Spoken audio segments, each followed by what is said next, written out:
This Taste of Wine TV segment is brought to you by La Cereza Winery, home of Hemingway's Wine and Cigar Bar, and the award-winning Girlfriend's White Wine. Hi, this is Frank Bongio with Taste of Wine column in Southern California and tasteofwinetv.com, the worldwide website that connects you with the wine world. And if you haven't tried it, you're among about 4,000 people that has to do it. We get visits, about 4,000 in quantity a day. So be sure to try the tasteofwinetv.com. We're here at the San Diego Bay Wine and Food Festival, and we are talking to a lot of the winemakers, representatives of wineries, and so forth. And it's a real distinct privilege to have you, Joe Spellman, because yesterday I was at your great blind tasting you had with the sommeliers. You conduct that so well. Actually, I've been to the last three. Oh, wow. But this last one, I don't know, I had a beautiful blonde in front of me, and I got a little nervous and spilled the wine all over. I think I was thinking about the animal song, spill the wine, take the girl, or something like that. Well, but it was a lot of fun. I hope it didn't disrupt the whole thing. But no, not at all. I think that you're used to that, I'm sure. Every wine tasting has a spill or two. And in fact, I've seen a few sommeliers going through their competitions and their tests drop a tray or spill a glass or whatever. I like the deductive approach that you do. In other words, you take the macro approach and you start narrowing and focusing it in. And the nice thing is you give the audience ample opportunity to express themselves about the wines that they're tasting. So it's kind of a democratic approach that you do.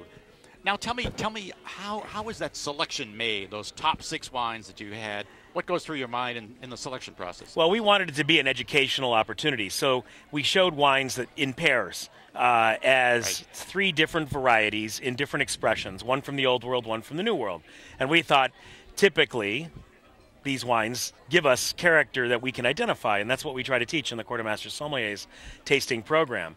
And, of course, the wines were, in some cases, a little bit different than we expected, which made it a challenging exercise, and it tells you how globalized wine styles have become. It really is. It's becoming a very diffused product. And I noticed that Wine Spector's #1 wine was the Casa Apostola from Chile. Yep.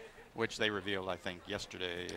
They've come a long way down there. Oh, yes. I'll say, I'll say. What is your opinion about Chilean wine? Certainly, they're for the budget-minded, but they seem to quantumly be advanced now in their quality. Well, I'd say not necessarily budget-minded. Some of these wines are really commanding pretty high prices, and they deserve them. I mean, we've had producers who have come in from the U.S. and from France and from Australia and other parts of the world who are being very influential in helping with viticulture, with production technique, with use of wood, and we're getting world-class wines out of Chile. So I'm not surprised to see a producer there who indeed does have a French background, L'Apostole, having very great success in the critical world here in the U.S. It's the Meunier family, isn't it? Grand Meunier? Grand Meunier, L'Apostole, right, exactly so. Yeah, well, let's get on to something else, and that something else I think is Justin. Yes, the thanks. Vineyard Justin, right. Which I really admire. I admire their products so much. They seem to have it all together. They seem to be going in the right direction. Right. And the leadership there, with Steffi. Well, Justin and Debbie. Justin Baldwin. Okay, it slipped my mind for a moment. Are the couple who started it, right? Okay. And it's been going since 1981. They were early pioneers in Paso Robles when there were only half a dozen or 8 wineries there. And a lot of development has occurred in the 28 years since that has allowed Paso Robles to be a world-class district as well. So one of these days we're going to see a Paso Robles wine be Wine of the Year. Wouldn't that be great? I really think that is pending, really. That's just around the corner. I believe they are the westernmost vineyard, are they not? That is true. Appellation, and that seems to be a credit to them, I think. Well, I think that was very much out in the frontier at the time that they planted in the early 80s, because most of Paso Robles' grape production had been on the east side, and in the intervening quarter century, we've seen a lot more development and understanding of how Zinfandel and Syrah, and for our case, Cabernet, can do well in Western Paso because we have such unique soils there, proximity to the ocean, elevation as we go up to the Santa Lucia range, a lot of advantages in viticulture that you don't see anywhere else in the region. Nature definitely plays a role in the great wines that you do. No question about it. Tell me about now my favorite is the isosceles. I look for that every year. Sure. Every year I get more and more impressed with what's going on with isosceles.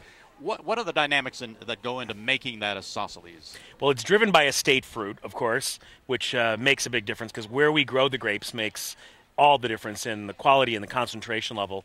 We're pruning to very low yields. That's a very important factor as well. Typically, we're getting less than 2 tons to the acre. In some cases, only 1.5 tons to the acre. A lot of dry farm parcels. We're doing a lot of biodynamic viticulture in parts of the vineyards, and also because we have elevation, we get really extraordinary Cabernet Franc at the highest part of the vineyard, and that gives us very rich, deep flavors that we don't see out of most Cabernet Franc in the rest of the region. So those elements of viticulture and site combine in making very rich raw materials. But then I think the choices of barrels, we're using a wide variety of at least half a dozen cooperages in France and oak sources.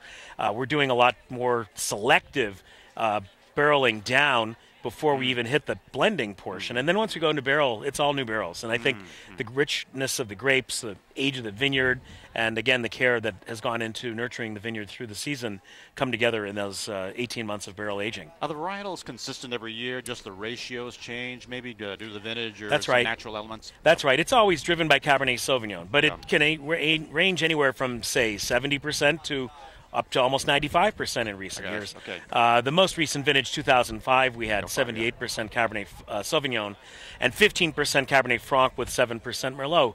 So the Cabernet Franc element was pretty strong for 05. It was a really successful harvest for that grape variety. Other vintages in recent memory were not as high in Cabernet Franc.